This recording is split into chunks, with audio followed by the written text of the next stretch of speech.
हमने structural reforms किए हैं, प्रोसेस से जुड़े रिफॉर्म्स किए हैं, पॉलिसीज में रिफॉर्म किए हैं।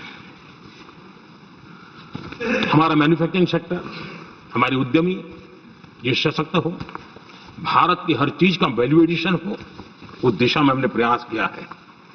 और मैं आज विश्वास के साथ कह सकता हूं, आज भारत विश्व के साथ स्पर्धा करने के लिए पूरी तरह तैयार है। जब मैं विश्व के सीईओ फोरम की समिट देखता हूं, आज दुनिया हमारे उद्यमियों को समानता के रूप में देखती है। और जब पिछले दिनों सभी दलों के डेलीगेशन विश्व में गए थे, ये भाव उन्होंने भी अनुभव किया और आकर के मुझे सभी दल के माननीय सांसदों ने अपने अनुभव बता रहे थे, बड़ा गर्व से कह रहे थे कि हाँ, बराबरी से बात हो रही है। ये हमारे लिए अपने आप में बात है। आदरणीय सभापति जी, एमएसएमई का बहुत बड़ा नेटवर्क जितना सामर्थ्यवान होता है, वो लंबे अरसे तक इकोनॉमी को ताकत देता है। हमने उस दिशा में बल दिया और हमने कई रिफॉर्म्स किए हैं। आज हमारे एमएसएमई नेटवर्क पर दुनिया का भरोसा बढ़ रहा है।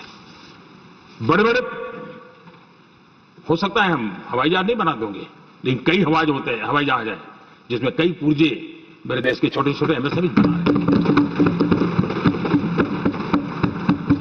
आदरणीय सभापति जी, देश में हुए इन प्रयासों का नतीजा सबके सामने है।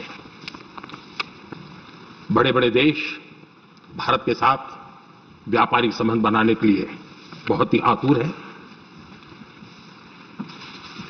यूरोपीय संघ का ट्रेड डील हो, अमेरिका के साथ अभी हुआ जो ट्रेड डील हो, और कल हमारे पीयूष जी ने सदन में विस्तृत जानकारी भी दी है।